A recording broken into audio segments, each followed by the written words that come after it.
Former President Mugabe Bodyguard exposes top secrets about missing Itaid Zamora.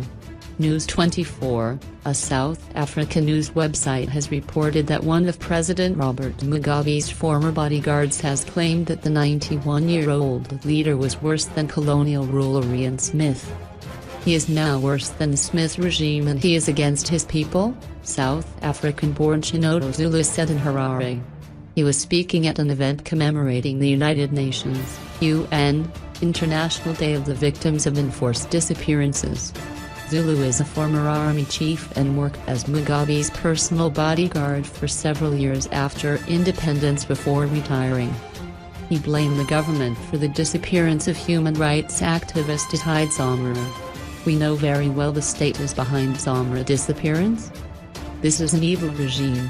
As I speak, I also have been put under surveillance by Mugabe spy agents. They have also grabbed all my property I acquired during my time in government," said Zulu, who is also a veteran of Zimbabwe's liberation struggle. Meanwhile, in April this year, Central Intelligence Organization sources revealed to a UK-based newspaper, The Zimbabwean, that their officers, together with the army, were responsible for the disappearance of Itaid Zamora, a journalist and civil rights activist who was abducted on March 9 this year.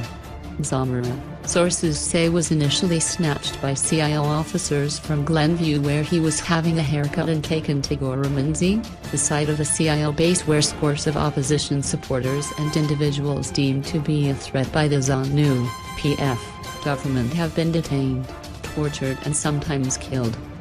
The government inherited the detention center from colonial Rhodesia, which used it to persecute freedom fighters and those helping them.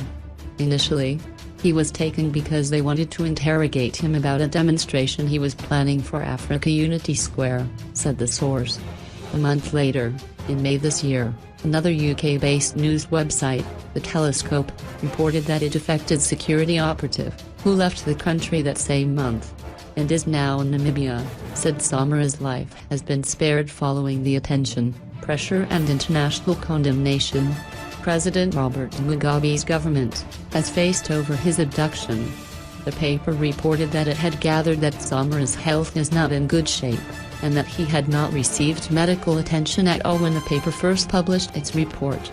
Zamora had started a campaign dubbed Occupy Africa Unity Square, aimed at forcing Mugabe to call it a day, but was viciously thwarted by suspected security and military agents, who are believed to have caused his disappearance, in a preemptive bid to foil Zimbabweans from the movement, which authorities feared could mimic the Arab Spring.